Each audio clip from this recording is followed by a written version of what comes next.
may be seated. At the end of the message, we're going to stand again. We're going to sing a song. And the reason we sing that song is an opportunity for you, if you've never done so, to make a public commitment to Christ. Every person that Jesus called in the New Testament, he called publicly. And we want to encourage each and every one, give you the opportunity to come and surrender your heart and your soul to the Lord Jesus Christ. So we're going to do that right after the message, but let's go ahead and get into it. Let's see what God has to say to us for this powerful word. I know what you're thinking already. That's a long passage of Scripture. And he's going to preach on that long passage of Scripture. And you're right, but I won't. The length of the sermon does not necessarily correspond to the length of the Scripture. There's a whole lot here. We could take months on this, and I have the opportunity to do it. I found out earlier this month about a situation that happened in Chicago. There's trouble in Chicago, and I don't mean gun trouble. A pastor of one of the most, if not the most famous megachurch in the last 30 years, pastor of that church resigned in April because of accusations from several women of sexual misconduct through the years. It's been an ordeal, and just lately, just a week or so ago, the word that two of the lead pastors who had taken over for him also resigned, and the board of elders have resigned. Needless to say, it's a train wreck. And this guy was a guy that was very well respected in the church world, very even respected in the business world. He was quoted, I've quoted it before, others have. One of the things that he said that I remember was he said, when I'm hiring somebody, I look for three qualities when I'm hiring somebody. Character, character, and character. He also was in a book, and he said in that book that integrity is what you do when no one is watching. So it doesn't look good. It doesn't look good for him. It doesn't look good for the church, and it gives the church as a whole another black eye. And needless to say, the Chicago media is having a field day. So when this scripture tells us to be prepared to stand, I take it seriously because we all could fall. We all could succumb to the temptations and the pressures of life to forfeit our witness, to forfeit our commitment to Jesus. So what is this scripture telling me to do? This scripture is telling us to do this. It's telling us to be prepared for combat. Be prepared to live the Christian life well, and be prepared. By combat, I'm talking living the Christian life well, living it like a Christian with enthusiasm and energy and a positive outlook, and also be prepared to advance the gospel. To live the Christian life is to do combat is both to live the Christian life well, triumphantly, and also to live in such a way that we influence and enhance those who are looking at us so that we be able to advance the gospel. Because anybody can succumb to temptation or to persecution at any time. And if that wasn't the case, if he couldn't do it, then he wouldn't be taking the opportunity to hear the lengthy saying, stand your ground, be ready, be prepared, etc., etc. So, you may be aware of this, I may be overlooked the obvious, but let's just say it anyway, okay? The Christian life is a spiritual battle. And chapter 12 says it well. It says, for we do not wrestle against flesh and blood, but against the rulers, against the authorities, against the cosmic powers over this present darkness, against the spiritual forces of evil in the heavenly places. As a Christian, the devil wants you to mess up. In fact, the devil is committed to your demise. And he's not playing around. It's not a game. The minute you think you can't is the minute that you can. And the minute you think you're invulnerable is the moment that you're the most vulnerable.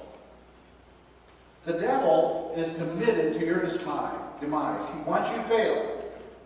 He wants you to fail in your Christian walk. He wants you to fail in your ability to help other people come into a relationship with Christ. He's committed.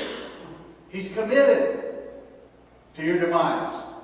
He's not playing around. This is not a game. He's serious about it. And he's crafty. And he's good. I don't mean good in a moral sense. I mean he's effective at what he does. He wants you to fail as a Christian. He wants you to mess up. He wants you to quit. He wants you to abandon your commitment to Jesus. He wants you to give up on God. He wants you not to serve. He wants you to be preoccupied with the things of this world. And sometimes people come and say, you know, God did not come through for me. I had a difficult time. I lost my father or I lost my mother and God didn't come through for me. And they just give up on God because they didn't think that God came through for them or because things didn't go. I lost my job or I lost this or lost that. And they go, where's the Lord in all that? And people just give up because this expectation that they have of the Lord isn't realized the way that they thought it should have been realized. And that's just what the devil wants. He wants you to be disillusioned with God. He wants you to be discouraged in your Christian walk. He wants you to be angry at God and to think that God isn't there for you and that he's not faithful. And he wants you to just give up. Oh, well, what's the use anyway? But not only that, not only does he come at you as a Christian and want you to fail as a Christian, but he also wants you to fail as a witness. He wants you not to have positive influence over other people. You see, whether this pastor that did this or didn't do this, or other people, or whatever we do, whatever sin that we might fall into, we can be forgiven. We can be forgiven. But what happens to our witness?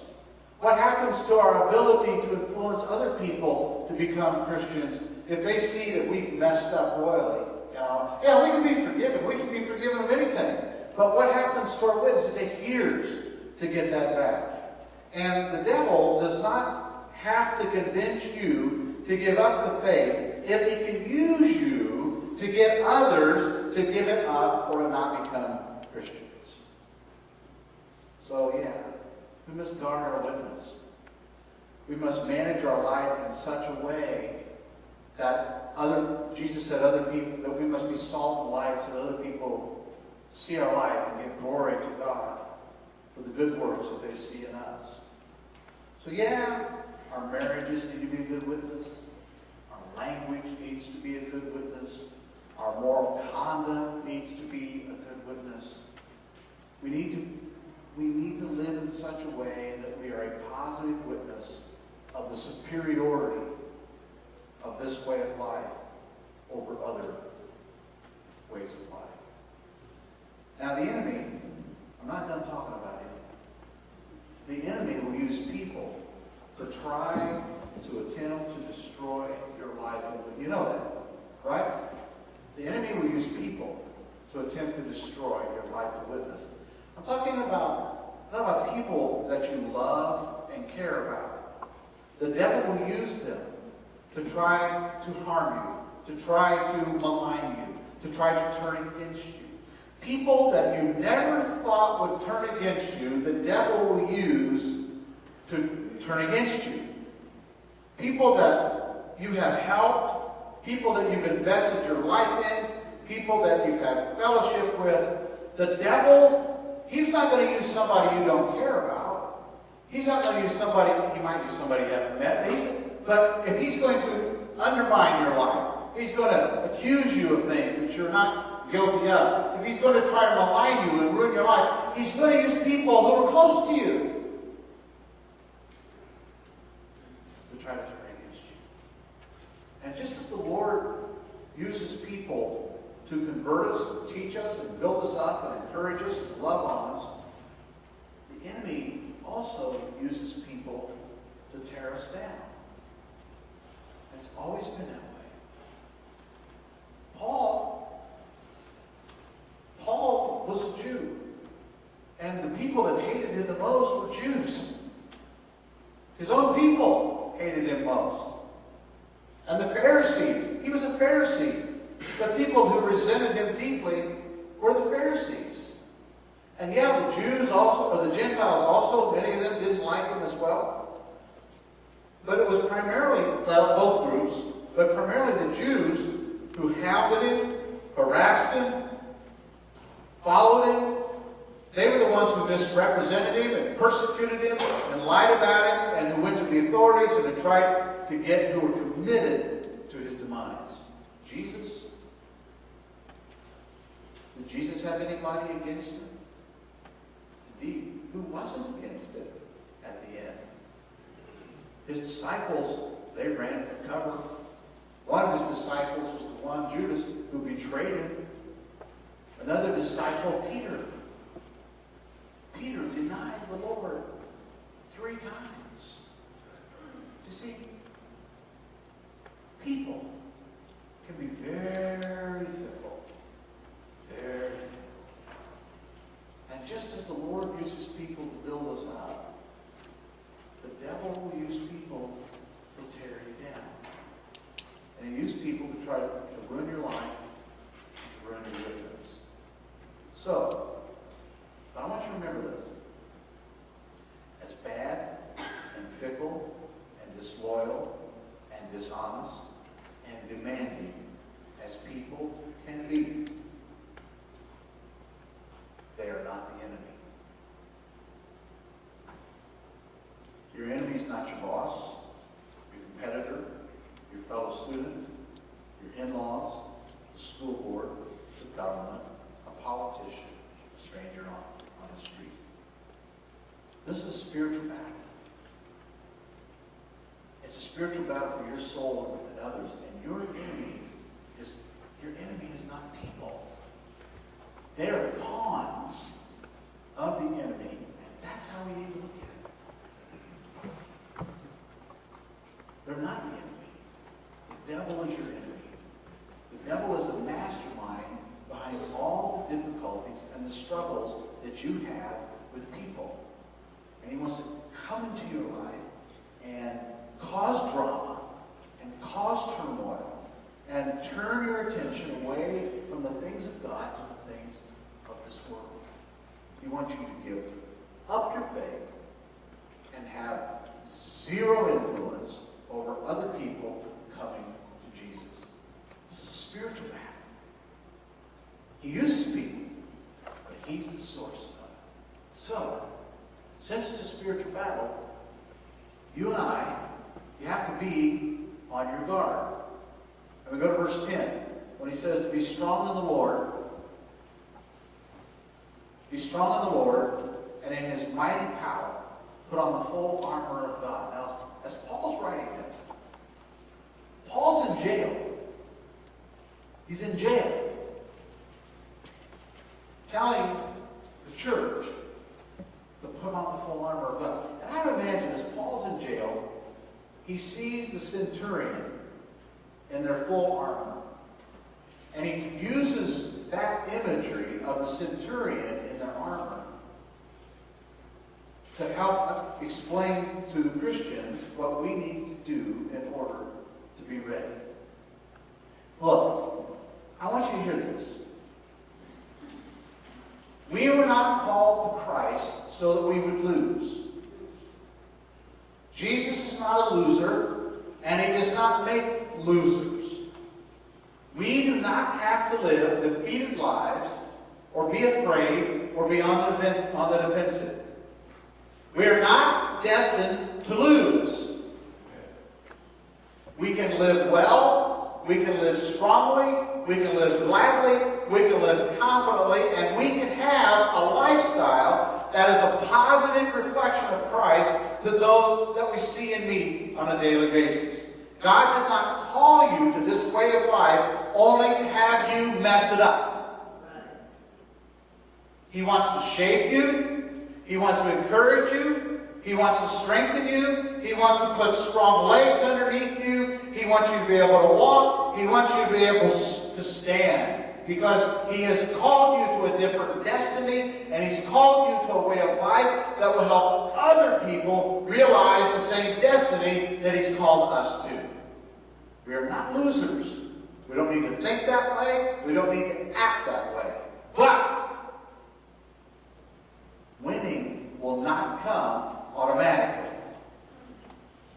why the scripture here says we must put on the full armor of God so that you can stand. 4 times he uses the word stand, so that you can stand. The big objective here is what? To stand. I knew you'd get it. To not fall in battle, or to not fall after battle, but after the battle and after everything is over with, to stand. And he says, put on the full armor of God. All right, what do I need to win the Christian life? I'm going to go through these briefly. It could be every one of them could be a sermon, but since I'm feeling gracious, it won't. He says, put on the belt of truth. The belt of truth. It could be a lot of things, but I believe at the core he's saying to be a truth teller. Whether it's the gospel or just in life. To stand by the truth of the gospel. To stand by the truth, period. God is a truth teller. The enemy specializes in lies. Jesus said that the enemy is the father of lies. Paul saw us to be a truth teller and stand by the truth regardless of the situation and let the chips fall. Listen, I've learned that you can always tell if the person who is accusing you, if what they're saying is of the Lord or of the devil, whether they believe it or not. You can always tell if the person accusing you, if the things that they're saying is of the Lord or the devil, and the way you can tell is this: if they're telling the truth. If you've caught them in a lie, if the statement they make is incorrect, especially if you've caught them in a lie, then you know that the voice that's coming against you is not of the Lord. Because the devil is the father of lies, not the Lord. Remember that. A work situation, a family situation, a life situation, if what is coming at you is not the truth, it's not from God. I know it's hard sometimes to get those words out of our head that people have put in there. You're worthless. You're useless. You'll never amount to anything.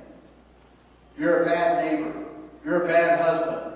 You're a bad wife. Etc., etc. And maybe it's statements more benign than that. But it's hard to get those out of our head. And we say, man, what's the Lord trying to say? The Lord's not trying to tell you. If those are lies, and they are, then you know it's not from the Lord. It's from the enemy. You've got to be able to sift through that. Tell the difference. As you go through life, you're going to get people saying stuff. Put on the belt of truth and tell the truth. He says the breastplate of righteousness. Character, character, character. Character always matters. As we go through the Christian life, live a righteous life. They accused Paul and Jesus of a lot of things. Did they not? Read the book of Acts. And all these Jews go around accusing Paul of all this stuff, and at the end it comes out that he didn't do any of that. They accused Jesus of doing a lot of crazy. He didn't do any of that. In the end, their righteous character shone through. Martin Luther was accused, John Wesley was accused, Alexander Campbell, Spurgeon, Billy Graham. A lot of people have been accused of stuff, and the same will come for you. You're going to be accused of stuff, but live a righteous life. And here's one of the things that's really important in living a righteous life. It's a word we don't use very much, but it's a word that's really characteristic of Jesus and of those who follow him.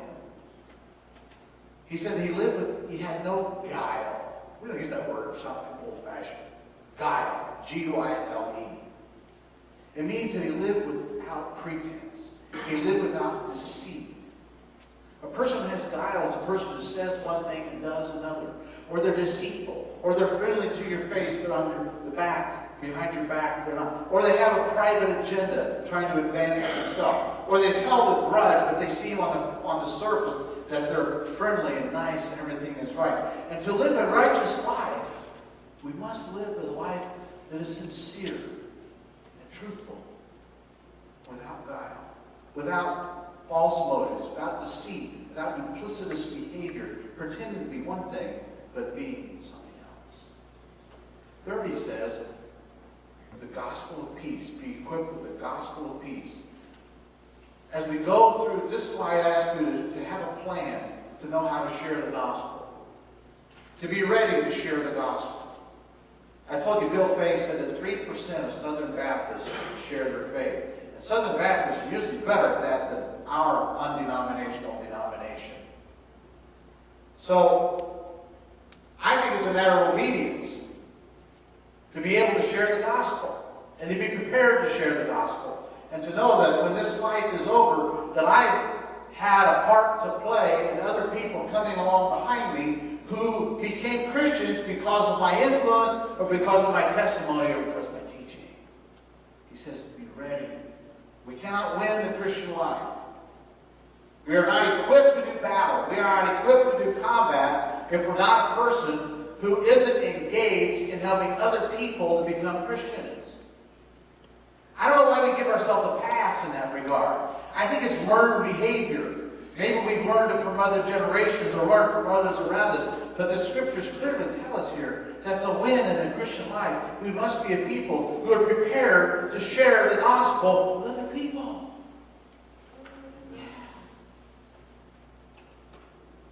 I got a few more.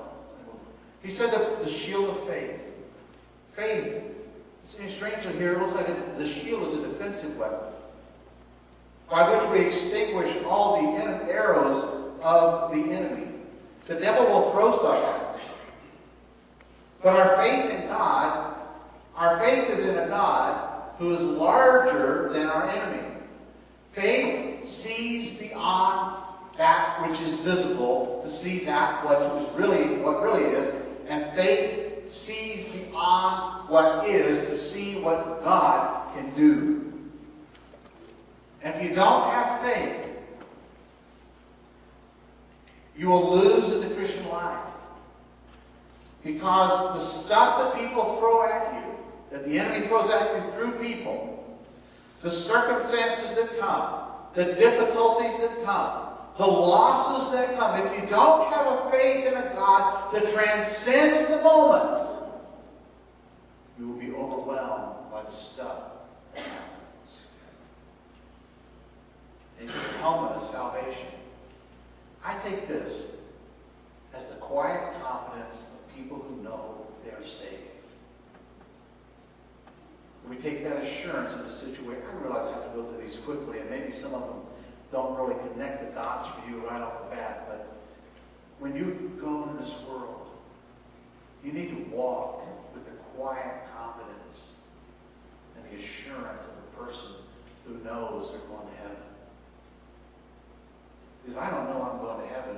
I can't help anybody else get there. Huh? I keep saying, well, I don't know. Well, maybe. Well, I'm going to give it my best shot. Well, you know. And he said, well, isn't it arrogant to say that you know you're going to heaven? No, it's not arrogant. It's a matter of believing God's word. 1 John 5:13. I didn't put this on the screen for you. 1 John 5:13 says, I write this to those of you who have believed in the Son of God, so that you may know you have eternal life. Then the sword of the Spirit, which is the Word of God. When Jesus was tempted, he didn't argue with the devil. He quoted Scripture. So stand on the Word, believe it, quote it, live by it. And last but not least, prayer. He says, pray in the Spirit. What does it mean to pray in the Spirit? It means to pray in agreement with the Spirit, under the influence of the Spirit, under the power of the Spirit, in agreement with the Spirit of God. And he says, pray for each other, interceding for them. Here's my question. Do you pray for others? And do they pray for you? Because you need people to pray for you. And you need to pray for others. There's a great power in that. In Ephesians chapter 3, Paul said that God is able to do far more than we ask or within us. God is able to do far more than we ask or imagine by His power that's at work within us.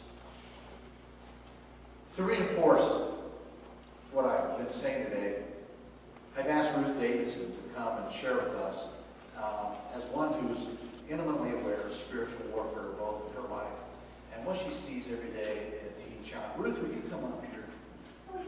Would you give her a hand?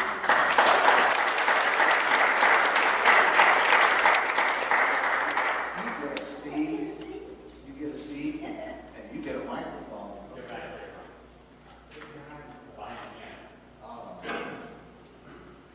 It's about like you're taller than you are. Hi, everybody. This is Ruth. Ruth is one of our own here. And Ruth is one. What do you do at Teen Challenge?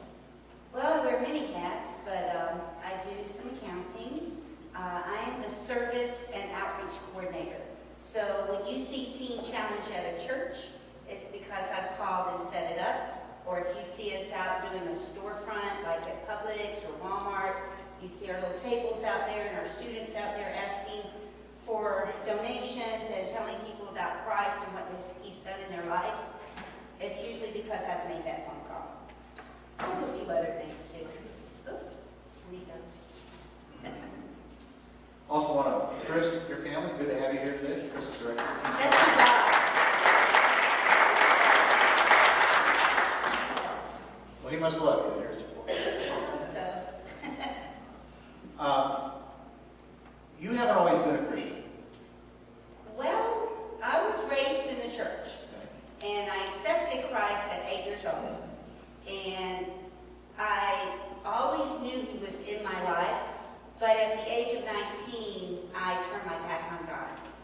And I left the church and chose to go into other things. And because I had some disappointments and some heartaches, and I thought, well, He must not be a very loving God if He's done this to me. And how many of us have done that when you turn your back on God? So that's what I did for 40 years, y'all. I was in the wilderness, kind of like the Israelites. I didn't trust God. I prayed when I needed Him, when I wanted something. I knew He had His hand on me because He saved my life so many times, you know? But I didn't believe and I didn't really trust that He could, that He was the one. I wasn't ready to accept that. Did you get into drugs? Drugs and alcohol. Alcohol was my biggest thing for 40 years. As I was raising my children and working jobs, sometimes 2 jobs, doing Little League. I mean, I was the parent that did it all. I was the ultimate control freak. And I was a pretty good mom, but at night, boom, I would drink. And eventually that led to drugs. And then when my children got older and left the nest, I got empty nest syndrome, and I did every drug known to man at like 45 years old, and started drinking really, really heavy. What happened? Well, it took a toll on my health, and I lost everything that was dear to me. Okay, so if you think it's okay to start living like that, talk to me. Because I'll tell you, you can lose things really quickly. And it's hard to get it back, y'all. And it started affecting my health. I got farther and farther away from my family. I started losing things. Cars, houses, everything. Because I didn't care. I had saved money all my life, but it was gone. I was I was so lost. I didn't know what I was doing. I was that bad. And then one day, He got a hold of me. I tried to kill myself. And He didn't hurt me. The pills came back up. And I hit my knees, and I'll never forget that day. I said, God, you have to help me, because I can't do it anymore. And at that point, I just surrendered. And that was it. It was hard, but I knew I was going to die. I'd never been so scared in my life, and I knew I was going to die if I didn't. And within a few weeks, I was in Teen Challenge as a student at 56, y'all. Don't matter how old you are. So I will tell you that too. It doesn't matter. When God gets a hold of you, you got to listen and you have to be obedient. Amen. You're familiar with spiritual warfare. Oh, yeah. You see it every day. Yes, we fight against all the principalities. Talk to them about what maybe in your life, what you experience with that, and what you see in the life of those around you. With me, I always knew there was a God, and I always knew He was there. But the enemy was so strong in my life that I didn't care. I thought because I worked a job and was raising my children and doing things right, I wasn't following Christ. I wasn't going to church. I wasn't doing anything like that. But I thought I was still a pretty good person. Well, good works won't get you to heaven.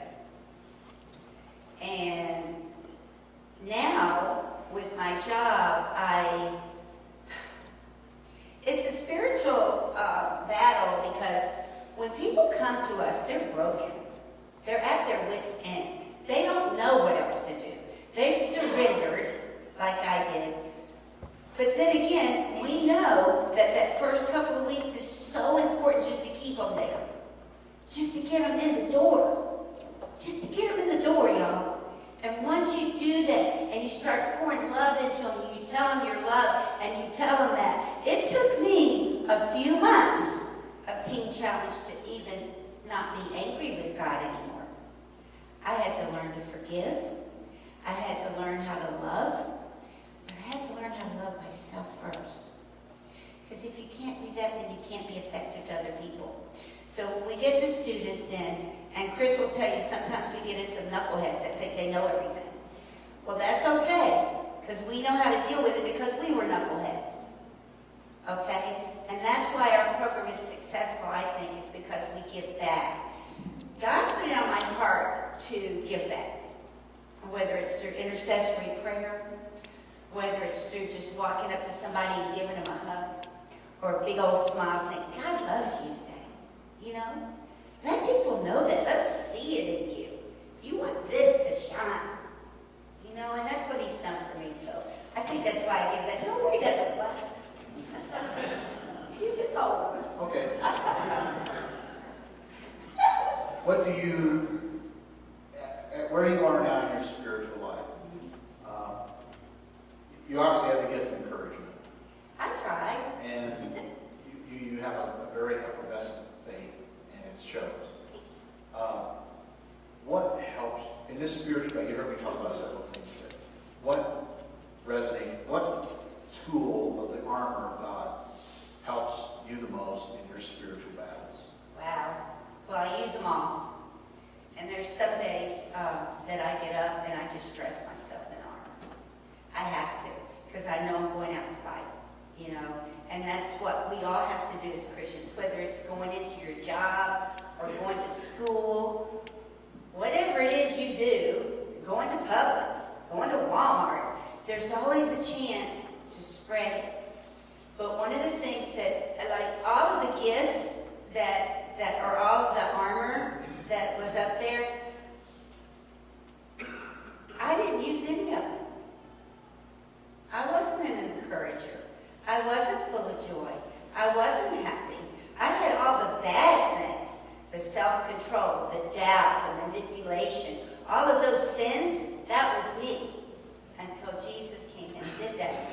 But between the truth, the righteousness, I love that. The gospel, salvation, the shield, and then your sword. You have to know the word. I love the word. I don't know it. I can't quote a lot of scripture. But I know when I read it, when He's speaking to me, because it's alive, and it means something to me. And then my faith. I have to have it every day. I'm like, thank you, Jesus. You know? It's a joyful spirit. And I didn't pray for it. It just happened. What word would you like to leave with folk to help them in their spiritual battles? Is there a word you'd like? You've done pretty good. Well, maybe there's one more there. I'd say pray. Just, be prayerful. It says in the Word, be prayerful, come to Him with anything. And when you're weak, when you're the weakest, that's when you need to be praying. People are mad at you, start praying for them. Pray for your enemies. Pray for your church. Pray for your pastor. You don't know anybody else to pray for yourself. That's what I do. And and I'm going to share this. I'm sure some of y'all know, but January of 2017, I was diagnosed with lymphoma, which is a form of cancer. And I tell you what, had I not been in my office when I got that phone call, first thing I would have done then is said, go get you some cigarettes. I haven't smoked in 4 years. That's how quick it could come back in. But I sat there and I prayed. I said, God, you got me here. You're going to get me through this. You didn't get me this far for me to quit now. And then I got Chris to pray for me. And then I got Pastor John to pray for me. Because I needed it then. So not only do you have to pray for yourself, you got to know when to ask your pastor. You got to know when to ask me. You got to know when to ask for prayer. But just do it. It works. I've seen too many miracles. I know. I prove y'all. You could have wanted to know me 4 years ago. I was totally different. But God is faithful and He's so good. He is. He is. Well, thank you for being you. Thank you for sharing with us. Let's give her a hand.